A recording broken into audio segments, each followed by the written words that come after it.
मतलब लगता है ऐसे जैसे कल की बात है कि मैंने ये स्ट्रीम्स करनी शुरू की थी और आहिस्ता आहिस्ता ये साल ऐसे गुजरा कि पता ही नहीं लगा।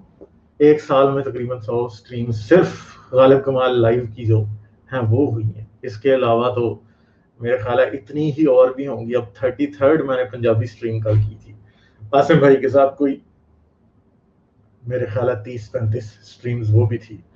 फिर मेरे ख्याल है मिला के कोई हारिस के साथ ही कोई 5-6 स्ट्रीम्स होंगी, स्पार्टिकस के साथ भी इतनी होंगी। मिला जुला के तकरीबन कोई 180-190 स्ट्रीम्स तक बात पहुंच गई है।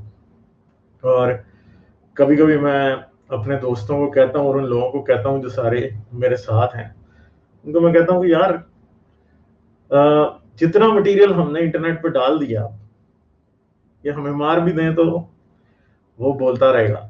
यानी ये तो एक चीज है ना कि बड़ी देर से ये जो मजहब है जालिमाना, इसका एक कानून रहा है कि किसी ने बोलना शुरू किया तो उन्होंने उसकी गर्दन काट दी, उसकी जुबान खींच ली। मगर अब वो वक्त है कि अब आप जो मर्जी कर लें। जो आवाजें लोगों ने रिकॉर्ड कर दी हैं, जो बातें लोगों ने कर दी हैं, वो गायब नहीं हो सकती। मतलब एक चीज है कि सलमान रिश्ती ने एक किताब लिखी थी, और सलमान रिश्ती ने जब वो किताब लिखी तो कोई सलमान रिश्ती को मार भी दे तो क्या वो किताब में जो बातें लिखी हैं वो खत्म हो जाएंगी? नहीं होंगी खत्म। ये पुराने जमाने थे जब ये लोगों की गर्दनें काट देते थे, उनकी जुबानें काट देते थे और लोग गूंग हो जाते थे, उनकी बातें लोगों तक पहुंचती नहीं थी। अब तो ये वक्त है कि ये यूट्यूब पे जो चीजें हमने डाल दी हैं, इसे 100 साल बाद भी लोग देखेंगे, हो सकता है हजारों साल बाद भी लोगों को ये चीजें कहीं ना कहीं इंटरनेट पे कोई आर्काइव बना हो जिसके अंदर ये चीजें लोगों को नजर आ जाए। तो ये कैसी बातें हैं कि मजहब के पास जो ताकत थी डराने की, धमकाने की, लोगों को चुप कराने की, वो अब जा रही है।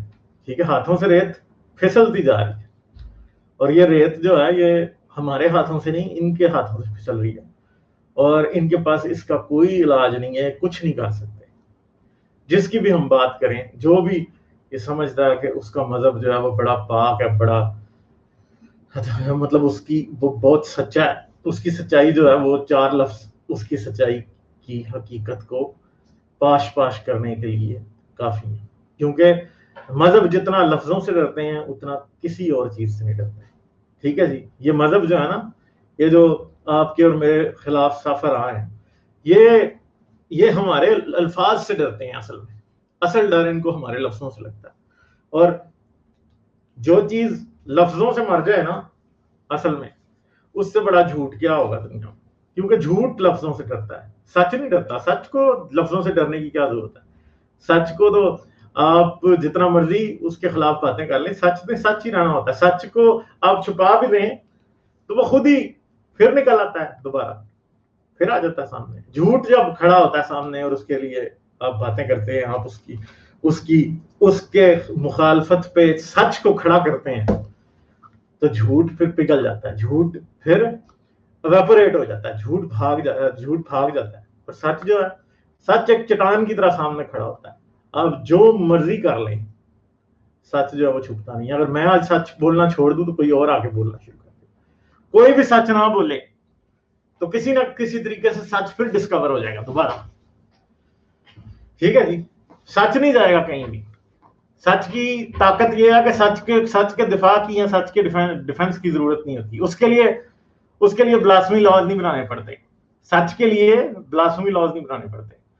सच के लिए तौहीन के इल्जाम नहीं लगाने पड़ते। सच के लिए लोगों को धमकियां नहीं देनी पड़ती। ठीक है, जो बात सच है ना, उसके लिए कोई आपको किसी दूसरे को धमकी देता नजर नहीं आएगा। क्यों? क्योंकि सबको पता है कि ये सच जो है छुपेगा नहीं। सही है, सच जो है ये छुपेगा नहीं। ये एक जलते हुए चिराग की तरह है। मतलब चिराग क्या, ये सूरज की तरह है कि जब ये सामने आता है तो पूरी दुनिया में जो है ना वो सवेरा हो जाता है। और बस फिर कोई जगह, कोई पेड़, कोई दरख्त, कोई गारों में झूठ छुपता फिर जाके। क्योंकि सच जो है जब बंदे की आंखें खोलता है तो वो उसे हर चीज साफ दिखने लग जाती है।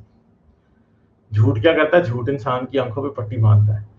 पट्टी बांधता है इसलिए कि लोगों को कहीं सच्चाई नजर ना आ जाए।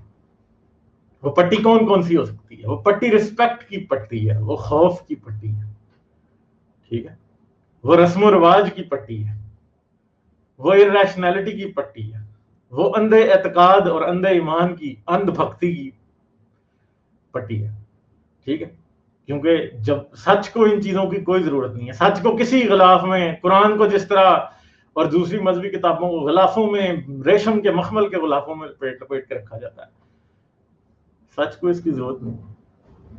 न्यूटन की प्रिंसिपा मैथमेटिका को कोई जरूरत नहीं है रेशम के गिलाफ में और रखने की।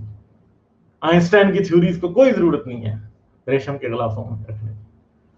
दूरबीनों को कोई रेशम के गिलाफों में डाल के रखने की जरूरत नहीं है, क्योंकि जैसे ही वो आसमान की तरफ उठती हैं तो वो साथ ही हमें सच्चाई बता देती है, ठीक है। यानी एक तरफ वो झूठ की पट्टियां हैं जो कि मजहब ने लोगों की आंखों पे बांधी हुई थी, और दूसरी तरफ गलीलियो की दूरबीन थी, ठीक है। और गलीलियो की दूरबीन ने जब जो है वो जुपिटर की तरफ देखा और जुपिटर के चांद उसने देखे, तो उसने कहा कि हमारे समेत तमाम के तमाम प्लैनेट्स जो हैं सूरज की गिर्द घूम रहे हैं। तो वो इख्तियार के और अथॉरिटी के वो सारे के सारे करता धरता, वो पादरी, वो पोप, वो पपायत के अलमबरदार, वो सब के सब गलीलियो की दूरबीन से डरने लगे। गलीलियो के पास कोई तलवार नहीं थी, कोई बंदूक नहीं थी, कोई तोप लेके नहीं आया था गलीलियो। गलीलियो के पास सिर्फ एक 2 फुट की दूरबीन थी, सिर्फ और सिर्फ एक टेलीस्कोप थी, और उस टेलीस्कोप से ये सब डर रहे थे, क्योंकि उस टेलीस्कोप ने गलीलियो की अपनी आंखों से अकीदत की पट्टी, यानी एक झूठी रिस्पेक्ट जो रिलीजन के लिए थी, वो उतार दी, ठीक है। तो वो कायनात की सच्चाई में झांकने के लिए गलीलियो की टेलीस्कोप ने खिड़की खोल दी थी, जो ये मजहबी ठेकेदार कभी चाहते ही नहीं थे कि खुले। और वो उसको क्या कहते थे, तू हमारे खुदा की किताब के खिलाफ बातें कर रहा है, तू हमारी किताब को झूठा साबित कर रहा है। क्योंकि वो ये मानते थे उनकी किताब के मुताबिक जमीन कायनात का मरकज थी, सूरज जो है वो, क्योंकि उस टाइम जब उन्होंने देखा तो उनको यही लगा कि सूरज शायद कायनात का मरकज है, ठीक है। तो सूरज जो है वो नजर आ रहा था, सूरज की गिर्द घूम रही थी जमीन। तो वो सोचते हम अशरफुल मखलूकात, हम दुनिया खुदा की बेस्ट क्रिएशन, हम कैसे एक ऐसे सियारे के गिर्द के ऊपर रह सकते हैं जो सूरज के गिर्द घूम रहा है, सूरज क्यों हमारे गिर्द नहीं घूम रहा। यानी झूठ एक ऐसी चीज है कि वो आपको ये बताता है कि सारी कायनात आपके गिर्द घूम रही है। झूठ क्या बताता है कि सारी कायनात आपके गिर्द घूम रही है, आप सबसे इंपॉर्टेंट है कायनात में। और यकीन करें कि साइंस की सच्चाई एक ऐसी चीज है जिसने हर पॉइंट पे, हर कदम के ऊपर इस टैबू को तोड़ा है कि हम बहुत इंपॉर्टेंट है, हम कायनात में सबसे अच्छे हैं। चाहे वो एवोल्यूशन हो, चाहे वो कॉस्मोलॉजी हो, चाहे वो केमिस्ट्री हो, चाहे वो फिजिक्स हो, चाहे वो बायोलॉजी हो, जो कुछ भी है उसने हमारा ये झूठा भ्रम उसको पाश पाश किया। इसके हजारों टुकड़े हो चुके हैं, मगर अभी भी हम नहीं मानते कि हमारी हैसियत कायनात में कुछ भी नहीं, ठीक है। ये जो एक वाहिद सच है, जो कि रियलाइजेशन जिसको कहते हैं, इदराक उर्दू में जिसको कहा जाता है, असल में जो इंसानी इदराक जो कि सबसे बड़ा हमें हुआ पिछली 2 सदियों के दौरान, वो ये है कि इंसान कायनात में कुछ भी नहीं है, हमारी कोई इंपॉर्टेंस नहीं। हम जो हैं इस जमीन के ऊपर जो चीजें मौजूद है, पहाड़, दरिया, समंदर, हम इनसे बहुत ज्यादा फ्रेजाइल हैं। वो भी फ्रेजाइल हैं, वो भी खत्म हो जाते हैं। एक वक्त एक जगह थे, खत्म हो गए। पहाड़ उगते हैं दरख्तों की तरह जमीन से, फिर खत्म हो जाते हैं, ठीक है। दरिया एक रास्ते पे चल रहे होते हैं, मौसम बदलता है, प्लेट टेक्टोनिक्स की सिचुएशन बदलती है, दरिया सूख जाते हैं, जमीन सहरा बन जाती है। और दूसरी तरफ हम हैं जो कि हम भी इसी तरह, अगर आज हम एक्सटिंक्ट हो जाएं इस जमीन पे, तो जमीन का कारोबार नहीं रुकेगा, जमीन पे कुछ भी नहीं रुकेगा। इंसान आज खत्म हो जाए जमीन से, जमीन पे कुछ भी नहीं रुकेगा, जमीन वैसे की वैसी चल रही होगी, सिर्फ हम नहीं।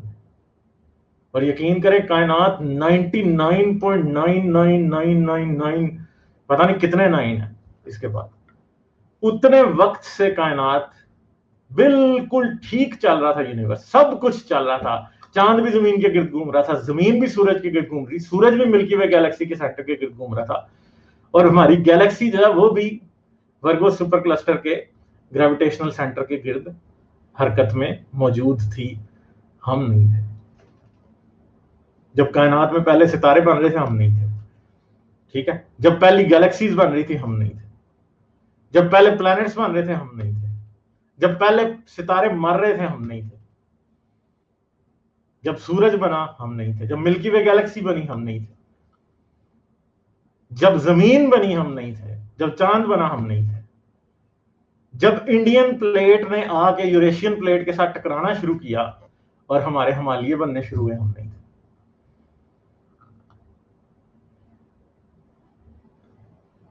हम तो थे ही नहीं। हम कहां से आ गए?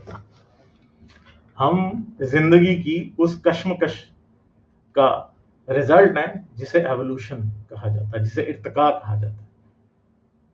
एक जिंदगी का इर्तिका है, एक कायनात का इर्तिका है, दोनों आपस में जुड़े हुए हैं और हम इन दोनों एवोल्यूशंस के रहमो करम पे बैठे हुए हैं। आज हम इनके रहमो करम से निकल सकते हैं डेफिनेटली, बट उसके लिए एक चीज जरूरी है। अगर इंसान वाकई 2 प्लैनेटरी या एक गैलेक्सी के लेवल की सिविलाइजेशन बनना चाहता है तो उसे सबसे पहले सच को मानना होगा कि हमारी हैसियत इस कायनात में कुछ नहीं है। We are too fragile. हम दुनिया में पाए जाने वाले सबसे कच्चे कांच से भी ज्यादा कच्चे हैं। हम किसी भी दिन इस जमीन से एक, जिस तरह कच्ची पेंसिल से कागज के ऊपर लिखा होता है और उस कागज के ऊपर से एक रबड़ से आप मिटा देते हैं और किसी को पता भी नहीं होता कि जब कुछ पहले ही लिखा भी था। अगर आज हम खत्म हो जाए तो 1 लाख साल बाद शायद दुनिया में ये अंदाजा लगाना भी बड़ा मुश्किल होगा कि कभी इंसान इस जमीन पर रहते भी थे। ठीक है जी, तो ये हमारी दास्तान है सारी, और ये जो है ये बेसिकली सच का सफर है। जब आपको ये रियलाइजेशन होती है, जब आपको ये इदराक होता है कि सच असल में है क्या और सच की ताकत क्या है। सच बहुत ताकतवर चीज है, झूठ बड़ा कमजोर होता है। इसीलिए झूठ को रोब और अथॉरिटी, इख्तियार, जुल्म, इनकी बैसाखियां लगानी पड़ती हैं, क्योंकि अगर ये ना लगाएं तो झूठ ऐसे एवेपोरेट हो जाता है, चुटकी बजाते में, आंख झपकते में झूठ गायब हो जाता है। मगर जारी बात है, ठीक।